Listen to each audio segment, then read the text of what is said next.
Hello and welcome. In this video we're going to look at configuring a service, in particular configuring sshd. So what we're going to cover is just the basic concepts of how we configure a service on Linux. We're going to use sshd because chances are it's one you're already familiar with from the client side, even if you're just an introductory user to Linux. And while what we cover here is specifically about sshd, most of what we're going to look at in general will apply to any number of services that you will use throughout the rest of your career.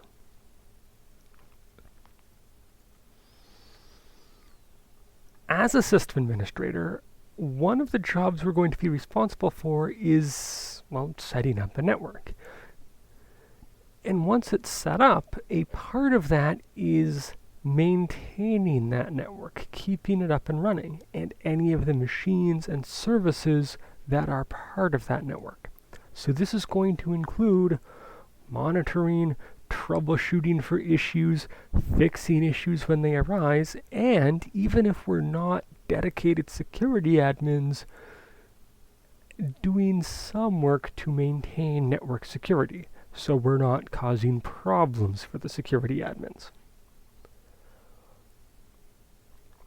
So yes, part of that, even if we are not dedicated security admins, is we do need to protect, or the term is harden, our networks so that we can, if not prevent access by unauthorized users, at least make it harder to do and easier to catch when it happens.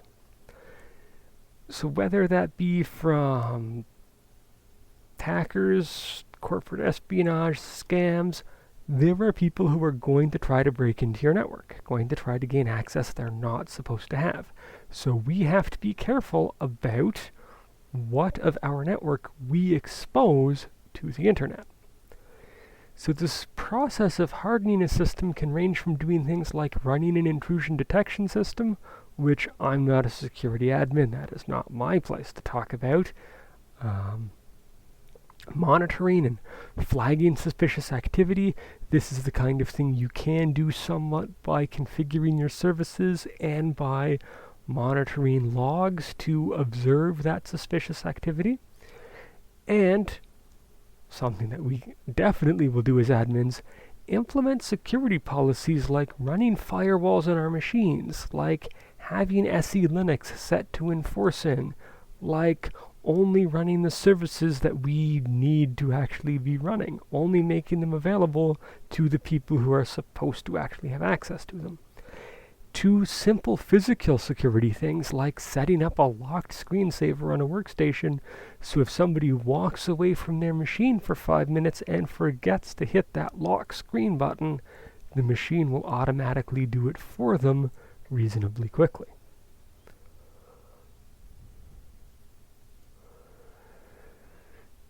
What we're going to focus on here, though, is, well, this combination of setting up a service and hardening this SSH service.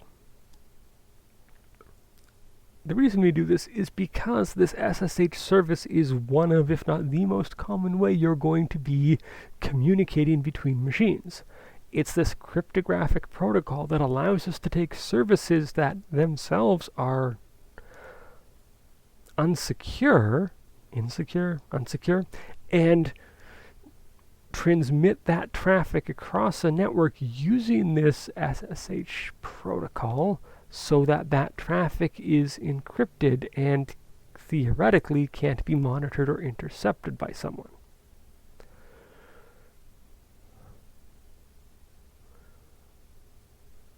And I mean, that itself is a topic for a video that I'm going to make separately later. The really common use of this is just for remote login, that I'm in an office in one part of the building. I'm not going to wander out into the warehouse server farm with a monitor and keyboard under my arm to find a machine and plug those in and type commands in directly there. I'm going to stay in my office and just communicate across the network to that machine, whether it be in the same building, a different building on the other end of the city, or on the other side of the planet. But by using this SSH tool, that traffic is authenticated and encrypted, so theoretically, nobody else can be monitoring or intercepting it. When we want to access a service like this, well, any service, to grossly oversimplify it, we really need two things. A client, that is a machine and a piece of software that is trying to access some resource, and a host, also known as a server, the machine that is hosting or making that resource available to other machines. So in CentOS, to provide this SSH service, we use OpenSSH Server. Once it's installed, you can access it by its systemd service name, sshd, that is the SSH daemon. Generally, on pretty much any version of Linux you have, SSH is probably there by default. If it's not, or if you just want to find out, you can check that by using the rpm command, the yum command, the dnf command, or apt-get, or whatever software management tool you happen to have on your particular release. On CentOS, that's going to be yum, or in the more modern releases, dnf. So I'll quickly hop over to my demo machine here, and we can... Actually, I don't even know if yum works on CentOS 9. Yum info OpenSSH server.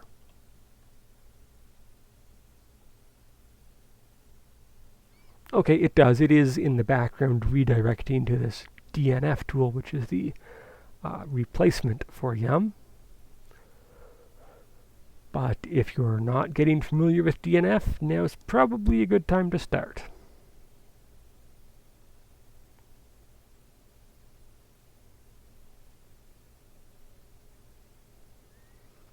So we're just looking up across the internet to online repositories to find out information about this OpenSSH server package. And it should be telling me this is installed.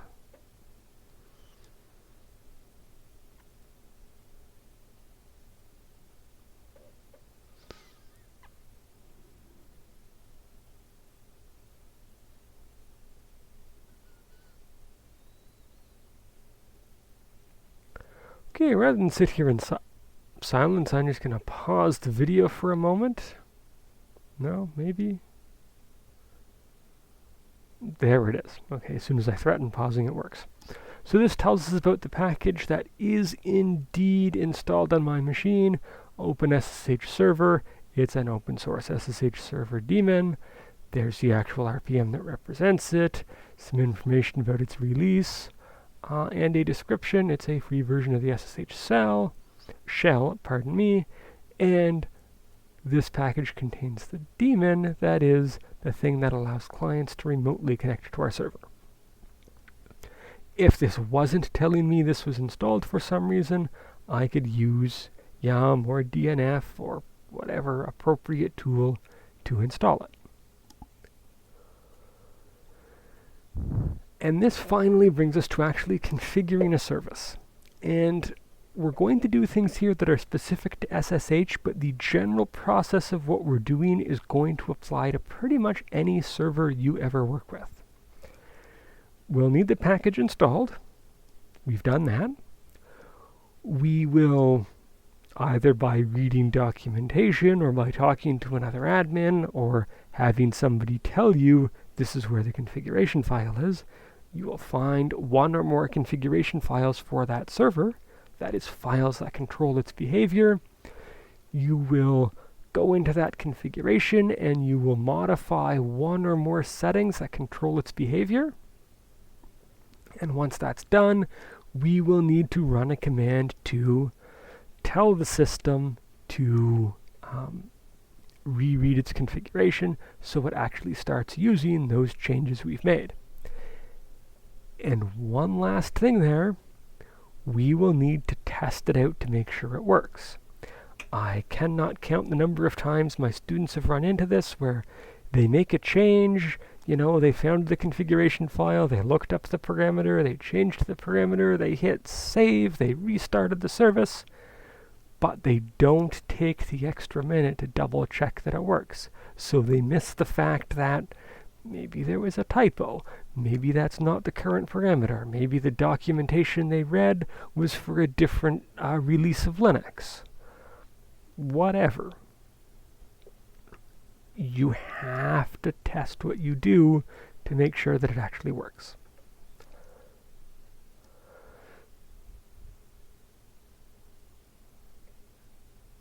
Even if you don't get error messages, double check that the service works. So, going back up to the top of that list, we've installed the package, or in this case, made sure it's installed. Next, we're going to go to its configuration file. For the SSH server on CentOS, that's going to be /etc/ssh/sshd_config.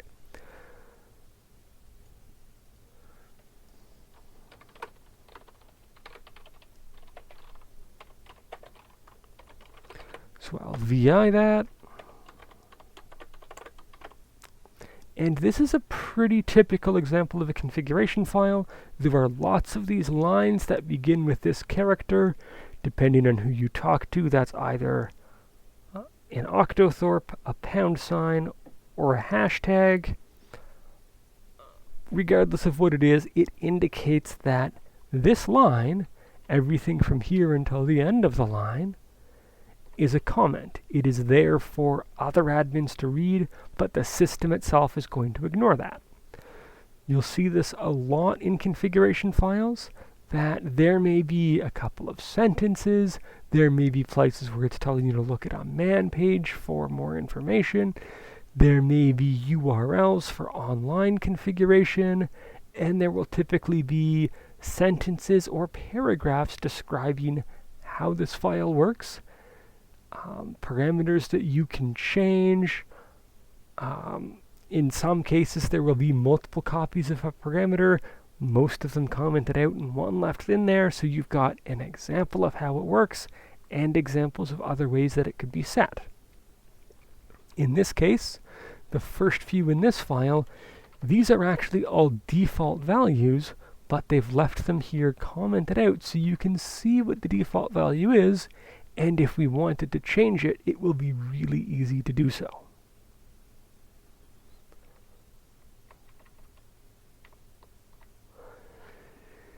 Now, some services will use a different character to indicate a comment. This octothorpe hashtag # is pretty common.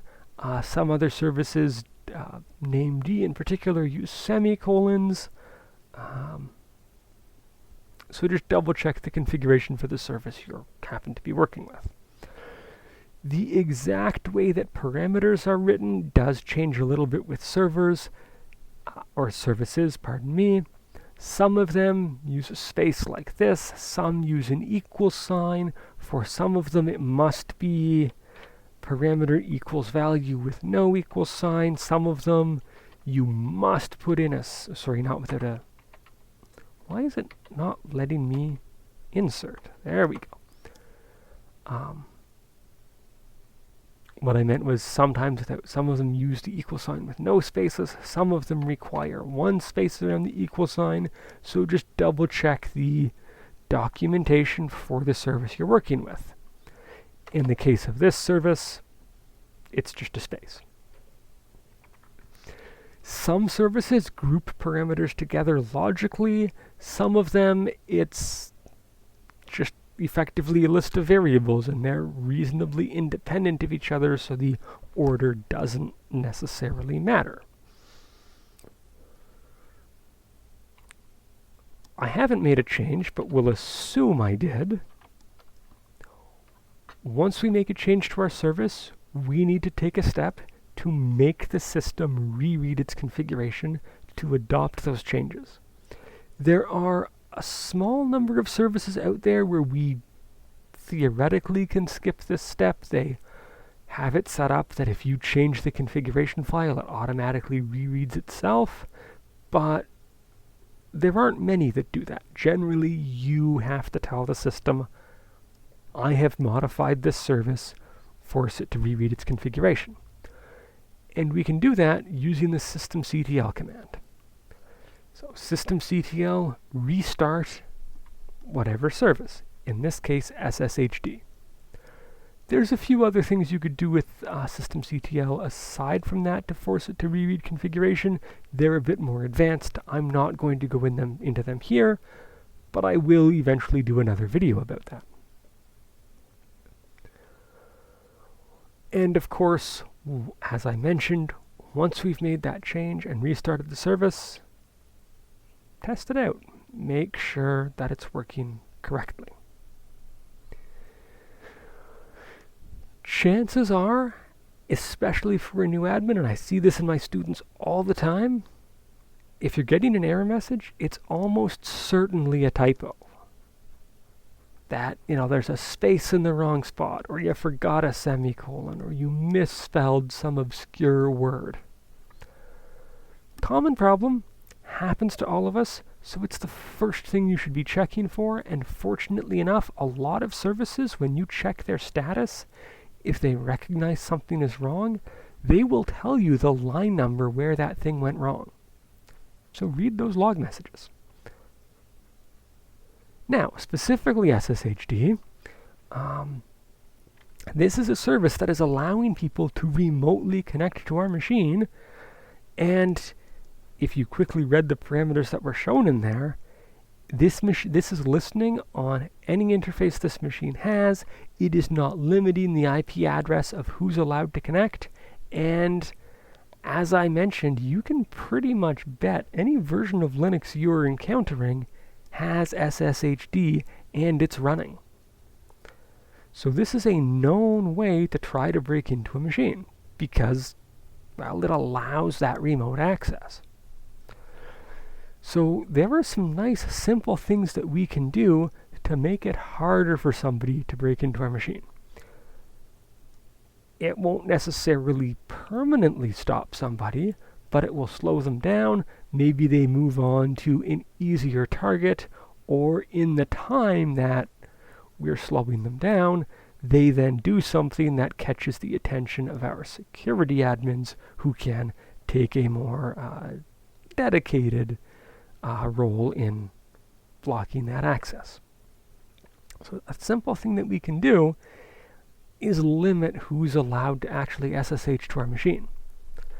And the first thing we should be doing is setting this variable permit root login to no. And I realize that slide has an equal sign, so I'm going to take that out. It's permit root login space no. And what this means is, if somebody is trying to SSH to our machine, they won't be able to do so as root. And that's a really important feature. As I mentioned, I'm going to say pretty much every version, because I'm sure there's some obscure version out there that I'm not familiar with that doesn't provide SSH. Pretty much every version of Linux will be running this SSH service. And pretty much every version has this administrative user called root, that if you can get access to that account, you can do absolutely anything. So if somebody wants to break into our machine and get access to stuff,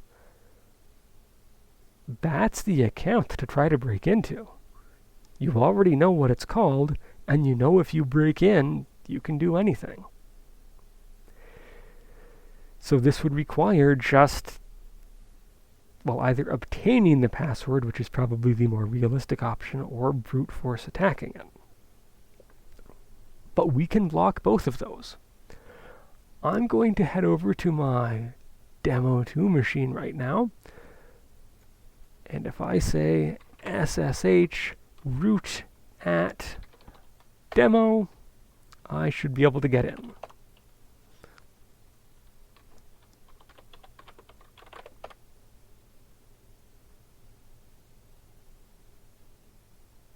Unless the default behavior is changed.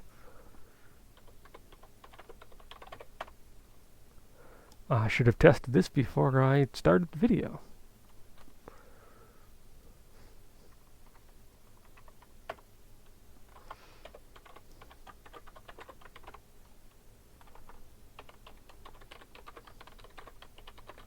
Search for permit root login.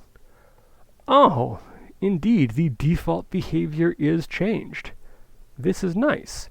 As of CentOS 9, this is kind of already done for us, but older versions had permit root login set to yes as the default action. That is, somebody could log in as root. So I'm going to set this to the older default behavior so you can see what it used to do and what you'll encounter on CentOS 7 and 8. Of course, I've made a change. So I'll sudo systemctl restart sshd. I'll check the status just to make sure it's running. It is indeed running as of 5 seconds ago. See, running 5 seconds ago. And I'll just cancel that connection and try again. We test out our change to make sure it works.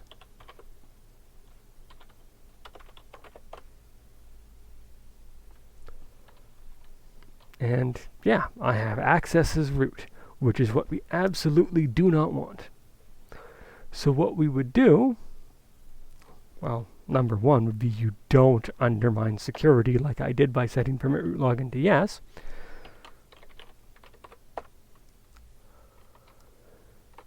Is we would just go there, and we could set this to no, or prohibit password, which would require the use of a key. I'm going to recommend, unless you're using a service like Ansible or that requires remote access as root, or other cloud-based configuration tools, or automated configuration tools, set this to no. So this way, I'll restart the service. I'll double check my status to make sure everything's okay. It says it started up. Great. I'm going to close that old connection. I'm going to try to connect again. And this is what we saw when I started. Even though I have the right password,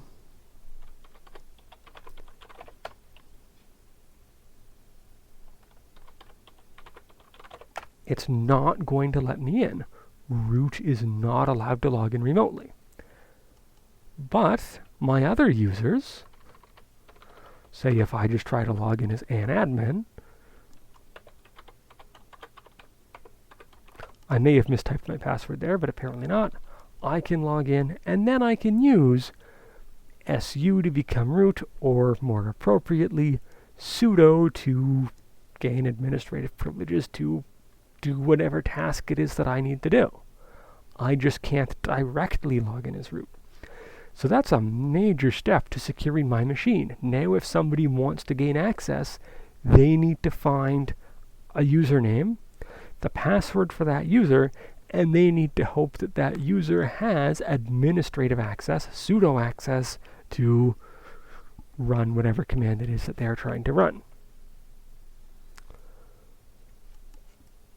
We can make this even a bit more secure. We can limit the users who are allowed to access our machine remotely, because many of your users won't necessarily need to SSH in to run commands or do whatever on this server. So we can limit who's actually allowed. So to do this, we go back into that file and we'll put in the parameter allow users, and we list the users that we want to give access to. So back on my server, we'll go back into the file. First, I'll double check if that allow users parameter exists. It doesn't, so I'm just going to drop down to the end of my file here and say allow users, and I'm going to say an admin is allowed to SSH in. Before I make my change, I'm just going to quickly demonstrate back over here on demo 2. If I say try to access or SSH in as norm, helps if I can type al user, norm al user at demo, there we go.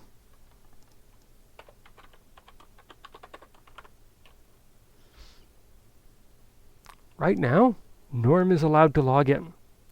But Norm is terrible with their password security. They, write it on a post-it and leave it beside their monitor. So, well, one, we should probably have the security admins have a word with Norm about that.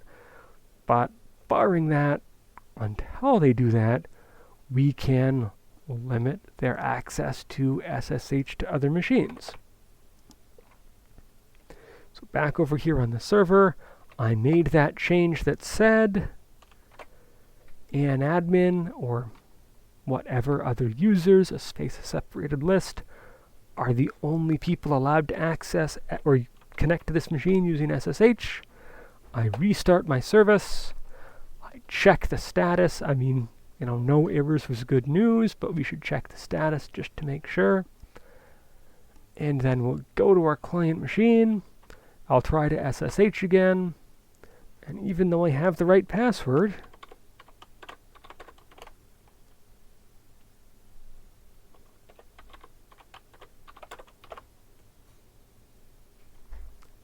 you're not allowed to log in.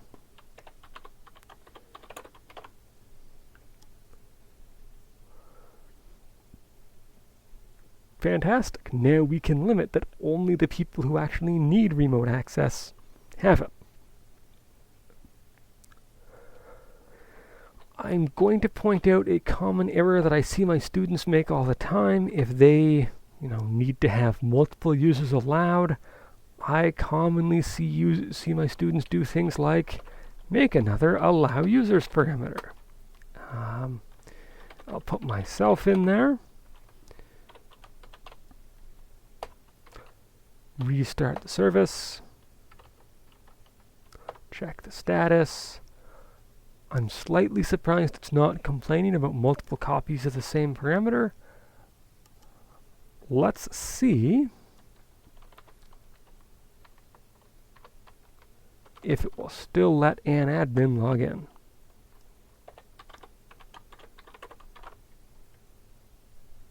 It will. So in this case, that parameter allows you to put in multiple copies of it. Generally, that's a bad idea. You should, if you wanted to do multiple users are allowed to log in, put that parameter in once, space separated, or with a list of space separated users.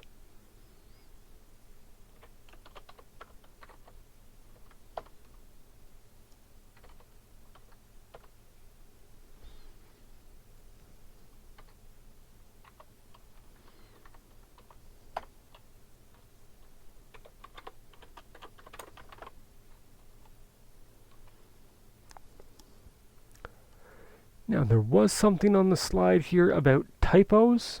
Again, this is probably the most common issue you're going to run into, is a minor typo somewhere.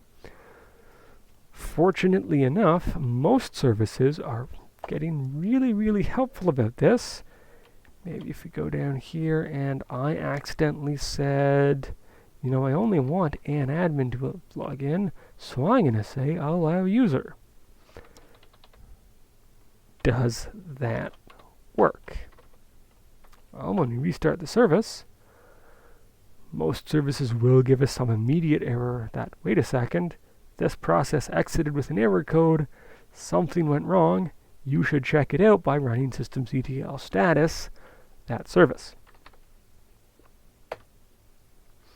And it is telling us, indeed, it's trying to activate. It's trying to auto restart, but it's getting an exit code that is, this service is crashing. And yeah, code exited, status 255. If we use status -L, it should give us a longer list. This is not, unfortunately, telling us exactly what went wrong. So we might have to go into journalctl as it suggests up here, or look in our logs.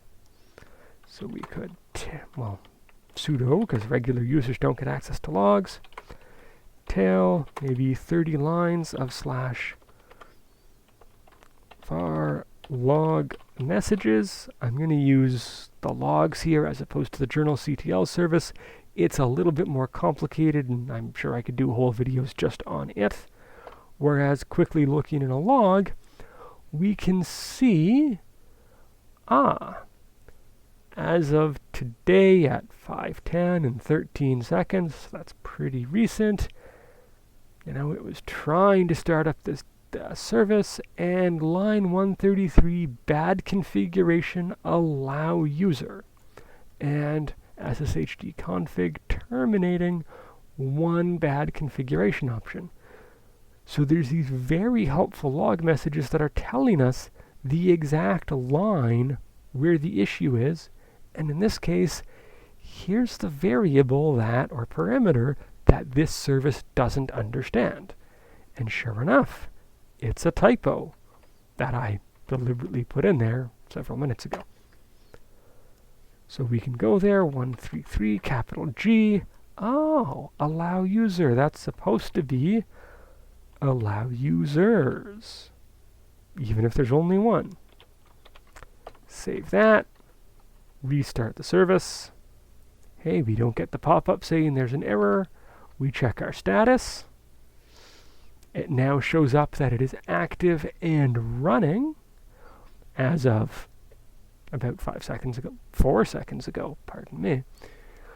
And if we look back into our logs, we now see as of, we see logs from DNF just double checking its cache. But we see where it stopped that's SSH keygen. It would, unfortunately, there's other things that are going on that are cluttering up my logs, but we can see where, yes, it had failed previously, and where it tried to start up, and that it did start.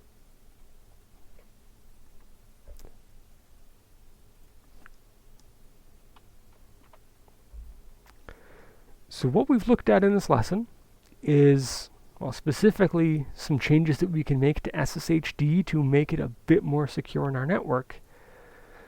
But in doing that, we sort of touched on several other topics. One is a little bit of network security. We won't necessarily be security admins, though if you can do that, I strongly recommend it. It's a very lucrative field. But we can do things with our services and the machines under our control to make it harder to break into our network. Give our security admins some support so they can actually keep the rest of us safe. The other thing that we touched on is just generally how to configure a service. You find its configuration file, you find the one or more parameters that you want to change. Generally not recommended that you make a change to like a dozen parameters at once unless they're all very closely connected to each other. Do one or two at a time, test it out, make sure it works, then do the next ones, then do the next ones. Of course, as you gain more experience, you will be able to do more and more at once. But we make some changes. We tell the system we've made our change so that it does start using those changes, and then we test it out. We make sure that it works.